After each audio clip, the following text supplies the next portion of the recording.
भी इन दोनों भाइयों ने फिनूस को उतार लिया होगा। बातें तो होती रहेंगी, लेकिन अस्सलाम वालेकुम। उम्मीद है कि आप सब हैरियत से होंगे। हैरियत से हो ना हो, लेकिन आपको हैरियत से होना चाहिए। छोटी सी नैप लेने के बाद जब हम नीचे उतरे तो हमने देखा कि हमारे साहब और ये हमारे देवर हजूर और छोटे देवर हजूर कर रहे हैं सफाइयाँ। अभी सुलेमान भाई और एहसन भाई आपस में लड़ रहे हैं। लड़ किस बात पे रहे हैं कि मैं फिनूस साफ कर रहा हूँ, तुमने अनाया को क्यों पकड़ लिया। एहसन ने इसका शिकवा दूर करते हुए अनाया मुझे वापस पकड़ा दिया। और यहाँ पे अब्बू इस सोच में गुम है कि मैंने इन 3 बच्चों को इतना बड़ा कर दिया, फिर भी इनसे सही तरह सफाई नहीं होती। इस सोच में गुम बाबा जी इनको गौर से देख रहे हैं और अपनी ही निगरानी में इनसे सफाई करवा रहे हैं। लेकिन नहीं जनाब, अगर यहाँ से बाबा जी उठ के गए तो इन लोगों ने सफाइयाँ भी रोक देनी थी। हमेशा की तरह छोटे से छोटे का काम लिया जा रहा है। इसको भेज दिया गया कि जाओ अल्फी लेके। ये यहाँ से अल्फी लेने चला गया, लेकिन इसे अंदर अंदर शुक्र किया कि इसको सफाई करनी नहीं पड़ी। अल्फी ला के दे के यहाँ पे बैठ गए और हमेशा की तरह इसने डंडी मारी और अकेले अकेले पापड़ खा रहा है। ये सबको एनर्जी पार्ट गिफ्ट कर रहा है कि उसमें खाए और ताकत है। लेकिन जनाब इसका दिल बड़ा छोटा है, इसने हमारे साथ पापड़ नहीं शेयर की। यहाँ पे मेरे साहब हमेशा की तरह कुछ ना कुछ जोड़ रहे हैं। जनाब यहाँ पे वही वाली बात आ गई ना कि शेख जान से जाएं लेकिन अपनी चीज़ आया नहीं करेंगे। जनाब यहाँ से अल्फी लेके आए और साथ पापड़ भी लेके आए। फिर उसके बाद जब इन्होंने फिर साफ कर लिया है और परेशान हो गए हैं, थक गए हैं, तो यहाँ पे ये दोबारा से सफाई करके इसके ग्लोव्स लगा के इसके अंदर बल्ब फिट करके ये दोबारा से इसके अंदर ना लटकाने लगे हैं इसको। ये दोनों खड़े हो गए थे, लेकिन दोनों को बड़ा डर लग रहा था। लोगों ने एक तरकीब लगाई थी, लेकिन ना वो तरकीब सेट नहीं की। सुलेमान भाई एहसन को कह रहे हैं कि सही तरह पकड़ो, लेकिन इन लोगों से लग नहीं रहा। ये दोनों तो वैसे ऊपर चढ़े हुए हैं, लेकिन यहाँ पे बिलाल है इनको बता रहे हैं ऐसा नहीं तो ऐसा करो, ऐसा नहीं तो ऐसा करो, और फिर भी इन लोगों को समझ नहीं आ रही। और वैसा करते हुए, सुनते हुए और सुनाते हुए इन लोगों ने आखिरकार फिनूस को सेट कर लिया। और यहाँ बाबा जी इनको देख रहे हैं कि ये कर क्या रहे हैं। इनके देखने में होने में सारा काम हो ही गया। यहाँ पे बिलाल साहब, अनाया, हाशिम, अम्मी, अब्बू, मैं, भाभी, सब कुछ ना इन लोगों ने वैसे अकेले काम नहीं की, लेकिन इन सब की हेल्प हम सब ने की है सिवाय मेरे। भाई निस्फ ईमान है, भाई करना यानी कि अपने ईमान को मुकम्मल कर। ये भी इसी कॉल के मद्देनजर सारा घर साफ करते हैं। आपको यहाँ एक अच्छी सी टिप देते हैं, अगर आप चाहते हैं कि सब लोग इस कॉल को और इसी तरह मेहनती निकलें और घर की सफाइयाँ करें, तो आप उनको सुबह दोपहर शाम ये खिलाएं। ये क्या है? ये है सिट्टा, जिसे आम सुपाल में कौन भी कहते हैं। अगर इसके बावजूद, ये सिट्टा खाने के बावजूद ये आपकी बात ना माने, तो आपने इनकी ठुकाई करनी है एक चीज़ से। और ठुकाने की तो बातें होंगी, लेकिन फ़िलहाल इन्होंने यहाँ पे फिनूस को एक तार को ठोक लिया, यानी कि इन्होंने हैंग करना स्टार्ट कर दिया। और यानी कि अगर एक हैंग हो गई है तो नेक्स्ट स्टेप में भी ये हैंग हो जाएगी। यहाँ पे एहसन भाई ने इसको पकड़ा और ये हैंग हो गया है। रानी पकड़े हुए को छोड़ा और यहाँ पे उन्होंने चेक किया कि ये हैंग हो गया है। देखो यहाँ पे चोट भी लग गई है, लिहाजा उनको पेन हो रहा है। मैंने आपको बताया कि आपने इनको खाने में सुबह दोपहर शाम सिट्टे देने, ताकि इनका सफाई करने को दिल करे। और इसके बावजूद अगर ये आपकी बात नहीं मानते तो इस प्लास से इनकी ठुकाई करनी है, ताकि ये अच्छी तरह ना आपकी बात मान। प्लास से मार खाने के बाद ये ज़रूर आपकी बात माने, हमारी पर्सनल तजर्बा है। जनाब यहाँ पे इन्होंने फिनूस हैंग कर लिया और बाबा जी इनको कह रहे हैं कि आराम से उतरो। यहाँ पे एहसन भाई ने अब्बू के ऊपर छलांग मार दी, क्योंकि ये अब्बू से डर गया, इसने अब्बू के ऊपर छलांग नहीं मारी, सोफे पे बैठ गया।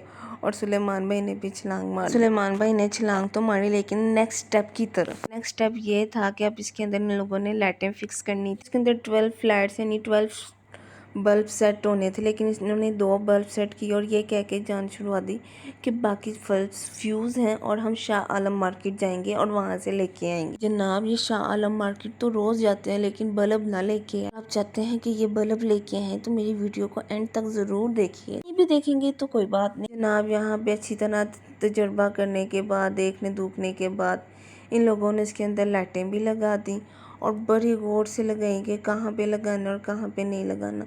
इसके अलावा ये इसकी थोड़े से झूमर के, जिसे कहते हैं ना चेन्स टूटी हुई थी या ब्रेक हुई थी, तो वो अंदाजे के साथ पहले तो लगा दी गई, लेकिन फिर इसके बाद ये ना गाइड करके ना वहाँ लगाई जा रही है जहाँ से ये चेन्स टूटी थी। आप इतना अच्छा फिनूस साफ हमने किया कि इसके अंदर हमारा फेस नज़र आ रहा। सफाई धुलाई अम्मी अबू ने अपनी ज़रिए निगरानी करवाई। अगर ये दोनों ना बैठते तो उनके तीनों बच्चों ने माशाल्लाह से इनके काबू नहीं आना था। इधर बड़े आराम से और बड़े ध्यान के साथ फेनूस की चीज़ों को दोबारा से जोड़ा जा रहा है। जो टूटा हुआ है उसे ये भाईजान, सॉरी मेरे भाईजान नहीं, आपके भाईजान की हेल्प के साथ दोबारा से जोड़ेंगे। हम शेख हैं और हम अपनी रवायत पे बरकरार कायम रहेंगे। चीज़ टूटनी नहीं चाहिए, लाचाहे हमें उसके ऊपर डबल पैसा लगाना चाहिए। डबल पैसा लगाने के बावजूद वो चीज़ ज़ाया नहीं होनी चाहिए, उसको कहीं ना कहीं रीयूज़ कर लिया जाए। शेखों की पहचान है, चीज़ को फेंकना नहीं, छोड़ना नहीं, वापस नहीं करना। इन्होंने उस पर डबल पैसा लगा के उस चीज़ को सही कर लेना। अगर वो चीज़ नहीं ना सही होगी तो ट्रिपल पैसा लगा के उसको चीज़ को सही करना है और किसी ना किसी तरह उसको यूज़ कर देना। मुझे बताएं, यहाँ पे अगर एल्फी हर चीज़ को कंबाइन कर सकती है, जोड़ सकती है, जॉइंट कर सकती है, तो ये टूटे हुए दिल को क्यों नहीं जोड़ सकती। इतना सारा काम किया मिर्गिया नया ने कि उसकी टिंट पे पसीना पानी की तरह चमक रहा है। बिलाल, एहसन, सुलेमान भाई, अब्बू, अम्मी सब की टेंशन ना मेरी प्यारी बेटी ने ली हुई थी। इतना इसको पसीना आया हुआ था। ये साहब हर तरह से कोशिश कर रहे हैं कि किसी तरह ये बॉल ज्वाइन हो जाए, यानी कि ये किसी तरह ग्लोब में सेट हो जाए। और आखिरकार शेखों ने अपनी रवायत कायम की। गार को सेट करके इन्होंने अपने भाई को दिया कि ये दोबारा से ऊपर लगा दिया जाए, और भाई ने भी शेख होने का सबूत दिया, बगैर वक्त ज़ाया किए से कैच किया और दोबारा से लगा दिया। और जैसे ही ये दोबारा से सेट हुआ तो हम लोगों ने भी इस बात को पक्का यकीन किया ये कोई चीज़ पीछे रह तो नहीं गई जो कहीं लटकी हुई हो या कहीं पे रह गई हो। लिहाजा एक दफ़ा हर चीज़ को चेक करने के बाद जैसे ही हमने स्विच ऑन किया तो हमारा दिल भी इस तरह गार्डन गार्डन हो गया। क्योंकि इन लोगों की मेहनत काम लाई और सारी चीज़ें सेट मेट हो के लाइट्स भी ऑन हो रही हैं, झूमर भी नहीं हिल रहा, और हर एक चीज़, हर एक जेन, हर एक बॉल सेट है। जब झूमर को अपनी निगरानी में सेट करवाया तो इन लोगों ने रब का शुक्र किया और ये सारा जो मैस क्रिएट किया हुआ था ये सब कुछ ख़त्म हुआ। इसके बाद हम आगे बाहर चक्कर लगाने, क्योंकि हम लोग बहुत ज़्यादा ना घबरा गए थे सफाइयाँ देख देख के। तो जनाब यहाँ पे हम बाहर आए तो यहाँ पे मोहम्मद हाशिम ने बकरा देखा, और ये मोहम्मद हाशिम बताएगा ये छोटा बकरा है जिसे हाशिम प्यार कर रहा है। वैसे ना हम कोयटा गए थे ना, तो कोयटा में हमने बड़ी ईद की थी, तो यहाँ हाशिम को ना मुर्तज़ा बहुत याद आ रहा था और वो अपने बाबा को बता रहा था कि वो ना बकरे के ऊपर बैठा था और ऐसे वो मुर्तज़ा के साथ ना बकरे को प्यार करता था। लेकिन यहाँ ना थोड़ा थोड़ा घबरा रहा था, लेकिन फिर भी हमने इसको बोला कि कुछ नहीं होता, देखो उनको प्यार करो। और यहाँ पे हमेशा की तरह लड़कों वाली हरकत करते हुए हाशिम ने इसका कान पकड़ लिया। या बकरे के प्यारे बच्चे को प्यार करने के बाद मोहम्मद हाशिम जान दूसरे बच्चे के पास जाते हैं बकरे के और उसको भी प्यार करते हैं, क्योंकि वो बैठा हुआ था इसलिए उसको बैठे हुए को प्यार कर। हमेशा की तरह लड़कों वाला काम ये कान चेक कर रहा है कि ये असली है कि नकली है। भला मुझे ये समझ नहीं आता कि लड़कों को बकरे के कान खींचने के अलावा या छेड़ने के अलावा कुछ सूझता नहीं है। तो जनाब यहाँ पे मोहम्मद हाशिम को आवाज़ दी गई है कि कॉल की गई है कि मोहम्मद हाशिम आ जाओ, हम घर जा रहे हैं। यहाँ पे उसने बकरे को बाय बाय किया और इसे अगले दिन 14 अगस्त थी। तो जनाब हम भी रिक्शे की राइड कर रहे थे, तो अमूमी तौर पे फ्लाईओवर पे इतना रश नहीं होता, लेकिन ये ट्रैफिक इस वजह से ब्लॉक्ड है कि यहाँ पे 14 अगस्त है। ट्रैफिक वार्डन्स वगैरह तो यहाँ पे खड़े थे, लेकिन फिर भी 14 अगस्त वाले दिन ना ट्रैफिक, यानी कि मीनार पाकिस्तान के बाहर, बादशाही मस्जिद के बाहर, और ये मीनार पाकिस्तान का जो फ्लाईओवर होता है ना उसके बाहर ट्रैफिक ना रूटीन से ज़्यादा होती है। कुछ यहाँ पे मौसम बहुत ज़्यादा खुशगवार था, हल्की हल्की बारिश और तेज़ हवा की फुहार के साथ गर्मी की शिद्दत भी कम हुई थी, और लोग 14 अगस्त को बहुत ज़्यादा सेलिब्रेट कर रहे थे, क्योंकि सूरज चाचू छुपे हुए थे और हल्के हल्के बादलों में तेज़ सारी बारिशों की कतरे के साथ मौसम बहुत ज़्यादा अच्छा था। इसलिए यहाँ पे लोग इंजॉय कर रहे हैं और चिल मार के खड़े हैं। इतनी गर्मी होती है और यहाँ पे तो कोई खड़ा भी नहीं हो सकता था। इसे कहते हैं सोने पे सुहागा, मौसम का अच्छा होना और आपके मूड का भी अच्छा होना। आप उसके अलावा फिर हम बाद में आ जाते हैं 14 अगस्त पे। यहाँ पे मोहम्मद हाशिम मनाया और माशाल्लाह से रेडी शेडी हो के 14 अगस्त के लश्के शशके मार रहे हैं। उसके बाद हम ऊपर आ जाते हैं। यहाँ पे हमने चूज़े खोले हुए थे, हमने यहाँ पे चूज़ों को बंद किया, जो कि बहुत ज़्यादा जहरीले चूज़े थे, इतने ज़ोर ज़ोर से ठूंगे मारते थे और आपके पीछे पड़ जाते थे। बंद किया, इनके पिंजरों को मैंने हाशिम को कहा बंद कर दो क्योंकि मुझे तो डर लगता है। तो ये बिलाल साहब ने हमें गिफ्ट किया था, हम लैंप इसको ऑन किया। ये लैंप है, ये वो लोग हैं जो ज़ाहिर इमाम रज़ा अलैहिस्सलाम है, उनको इस बारे में ज़रूर पता होगा। ये है इमाम रज़ा के हाथ हवा कुरान पाक, ये इमाम रज़ा अलैहिस्सलाम की हैंड राइटिंग में कुरान पाक, और उसको इन्होंने फ्रेम किया हुआ है। ये आपको बासानी वाक़े कोसर से भी मिल जाता है और बहुत सी जगहों पे ऐसा तबरुक भी होता है। जनाब इसको बिलाल साहब ने ना एक पेपर को ना फ्रेम करवा के लाइटिंग सेट करवा के मुझे गिफ्ट की। के बाद जनाब 14 अगस्त थी तो जनाब हम भी बाहर आ गए। यहाँ पे हम स्टेशन हमेशा की तरह जैसे मेरे मामा पापा मुझे लेके आते थे और बिलाल साहब के मामा पापा भी ना उनको छोटी ट्रेन दिखाने लाते थे। यहाँ पे हम स्टेशन आ गए हैं और स्टेशन को इन्होंने 14 अगस्त की दुल्हन की तरह सजाया हुआ है, उसी तरह लाइटिंग की हुई है और प्यारा, बहुत ज़्यादा प्यारा सेट किया हुआ है। मेरे यहाँ से ये लाइटें उतार के ना हर दफ़ा 14 अगस्त के लिए संभाल लेते हैं और अगली दफ़ा 14 अगस्त पे ही लगाते हैं। तो जनाब ये छोटी सी ट्रेन है यहाँ पे ख़राब हुई है, तो वो इसको सेट मेट कर रहे हैं कि किसी तरह ये छोटी ट्रेन चल जाए। बहुत ज़्यादा फैमिलीज हमारे समेत यहाँ पे ये छोटी ट्रेन ही देखने आए हुए थे। सही हमने हाशिम को बताया कि जनाब ये देखें यहाँ पे ये छोटी ट्रेन आएगी और ये स्टेशन है, यहाँ पे ट्रेन आती हैं। तो जनाब इसी तरह हाशिम ने हमें तंग करना शुरू कर दिया कि मुझे तो ट्रेन में बिठा दे, मैंने कोयटा जाना है। तो जैसे ही ये जहाँ पे ना ये वर्कर्स ने ट्रेन को स्टार्ट किया ना, तो 2 सेकंड के लिए ना हाशिम को ये भूल गया कि उसने ट्रेन में बैठना था, कि उसने कोयटा जाना है। तो यहाँ पे हमारे लिए एक ब्लेसिंग हो गई कि ये ट्रेन स्टार्ट हो गई, लेकिन फिर बंद हो गई। फ़िलहाल गर्मी बहुत ज़्यादा थी क्योंकि बाँ ने हमारा जीना मरना एक ही हुआ था। इस यहाँ से हम फ़ौरन आगे चले गए और यहाँ पे जहाज़ भी करा था और सॉरी प्लेन भी करा था और बहुत ज़्यादा ना हिस्टोरिकल प्लेसेस पे ग्रीन लाइटिंग की हुई थी। यानी कि इन्होंने पूरे पाकिस्तानियों ने ये पाक तय कर ली थी कि हमने 14 अगस्त को सेलिब्रेट करना ही करना है।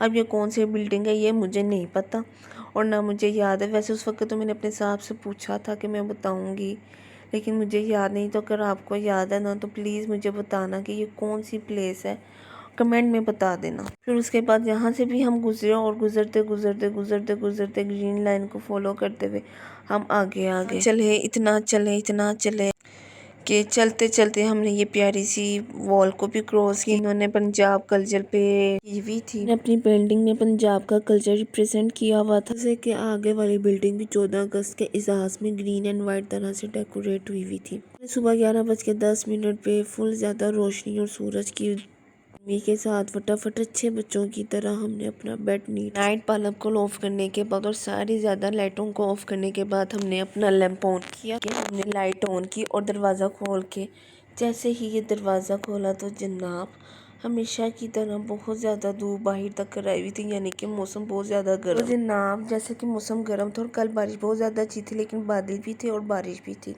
तो जनाब हमने मिशी पे जाना था, लिहाजा हम सीढ़ियाँ उतरे और नाश्ता वगैरह किया। और जैसे ही आपको पता लगता है कि मिशी पे जाने के लिए फटाफट उठना पड़ता है और तैयार होना होता है। नाश्ता हमने पहले कर लिया था, लेकिन यहाँ पे हम अपनी वीडियो बना रहे हैं और रेडी शेडी होके बैठे हुए हैं क्योंकि मिशी पे जाना था। जितनी जल्दी रेडी हो सकते थे उतनी जल्दी रेडी हुए और अपना सामान रेडी करके बैठे हुए थे। लाइटें शाइटें वो सारी हमने ऑफ की, दरवाजे को मेन लॉक लगाया। लाल साहब ने अपनी प्राम बाहर निकाली और फटाफट हम भी मिशी पे जाने के लिए रेडी हो गए। घर से निकलने के बाद हमने कारवान इमाम हुसैन अलैहिस्सलाम को ज्वाइन किया और हमसे बहुत ज़्यादा लोग पहले और बहुत पहले मिशी पे निकले हुए थे।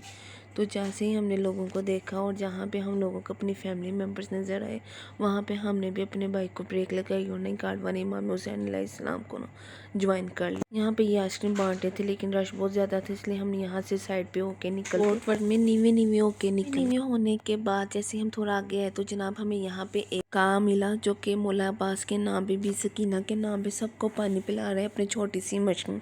इन्होंने मशक पकड़ी हुई थी और इसके अंदर पानी था और एक ये प्याली थी जो ऊपर सूरह मुसम्मल लिखी हुई थी, उसके ज़रिए ना ये आपको पानी पिलाएंगे। तो इसके मैंने उनको बोला कि आप मुझे भी पानी पिलाएं। मैंने उनसे ये छोटी सी प्लेट पकड़ी और उसने थोड़ा सा पानी डाला और हमने उनसे पूछा कि आपने ये मश्क लिया, तो उन्होंने हमें बताया कि ये वो करबला से लाया। करने के बाद जैसे ही हम थोड़े गए तो रश की शिद्दत को देख के हमने बच्चों को साइड पे बैठाया और इनको कहा कि अभी मौला हुसैन के नाम का तबरुक दें। और जनाब यहाँ पे मोहम्मद हाशिम और अनाया फातिमा मौला के ज़ायरीन को तबरुक दे रहे हैं। तो यहाँ पे मोहम्मद हाशिम अनाया की हेल्प कर रहा है कि वो सबको कैंटीज दे। अब यहाँ पे वो वाली बात आ जाती है, शम्मा से शम्मा चले जारी रहे या ना रहे, ये आज़ादारी रहे। इमाम हुसैन अलैहिस्सलाम का नाम मिटाने वाले तो खुद मिट गए, लेकिन नहीं मिटा तो इमाम हुसैन अलैहिस्सलाम का नाम। हजार सिलसिला तो चलता रहेगा, हम रहे या ना रहे। इमाम हुसैन अलैहिस्सलाम सफीनतुन निजात है, जो इनकी कश्ती में सवार हो जाएगा, हाथ पा जाएगा। ऐसा हम कोशिश करते हैं कि हम इनके साथ ज्वाइन कर लें, इनकी कश्ती में बैठ जाए, इनकी बोट में बैठ जाए और हम भी इनके नाम के साथ मुंसलिक हो जाए, पक्का पा जाए। हमारे नाम माल इतने अच्छे नहीं है, लेकिन फिर भी हम अच्छे हैं, कोशिश करेंगे। तो जनाब यहाँ पे एकदम से मोहम्मद हाशिम को बोला कि हम आपके साथ चलते हैं, आप भी चल चल के सबको दे जाओ। उनको बोला कि छोटे बच्चों को कैंटीज थे, लेकिन जैसे ही यहाँ पे मोहम्मद हाशिम रोड पे आया तो माशाल्लाह माशाल्लाह एकदम से रश भर गया और हम थोड़े से घबरा गए, क्योंकि हमें, लेकिन जब आप इस तरह के क्रॉटी एरिया में होना तो अपने बच्चों को ज़रूर ना होल्ड करके रखें, उनके हैंड्स को, नहीं तो ये अनन फनन यहाँ से ना वहाँ और वहाँ से यहाँ चले जाते। करने के बाद जैसे ही जनाब हम घर आ गए, उनके भाई का और बीबी को उनके लाल का पुरसा दिया और वापस हम घर। जब आप किसी छोटे बच्चे को तबरुक बांटता देखे तो उसकी हौसला अफजाई करें, बल्कि सारा तबरुक लेके साइड पे ना हो जाए, अपने हिस्से की कैंडी अपने हिस्से का तबरुक लिया करें। हम भी उन लोगों में शामिल होते हैं जो मानते हैं कि तबरुक को जितना लिया जाए उतना थोड़ा है, लेकिन फिर भी जान दो अपना हिस्सा लो और साइड पे हो जाओ और अगले का हिस्सा रखने दो, जो आपके पीछे तबरुक के लिए खड़ा है वो आपसे बड़ी शय हो। तो फिर जनाब यहाँ पे अबू अपने हाथों से करेले बना रहे हैं। अगर आपने ये वाला तबरुक चखा है तो आपको इस बात का अंदाज़ा होगा कि कितना लजीज था। इस लजीज का मज़े का ये राज है कि यहाँ अबू बता रहे हैं कि अगर आप चाहते हैं करेले कड़वे ना हो और इनमें मज़ा आए, इनको पकाने में भी मज़ा आए और इनको खाने में भी मज़ा आए, तो आपने बड़े आराम से अपनी बेगम के कदमों में बैठना है। कि अबू के हाथ की करेले की रेसिपी मैं आपके साथ शेयर करूं तो मुझे कमेंट में बताएं, हम बाबा जी से कह के रेसिपी भी शेयर करवा लेंगे। सबसे मेन चीज़ ये है कि आपने अपनी बेगम के कदमों में बैठना, जो के लिए यानी कि पार्ट 2 के लिए कमेंट करें। अल्लाह हाफिज़।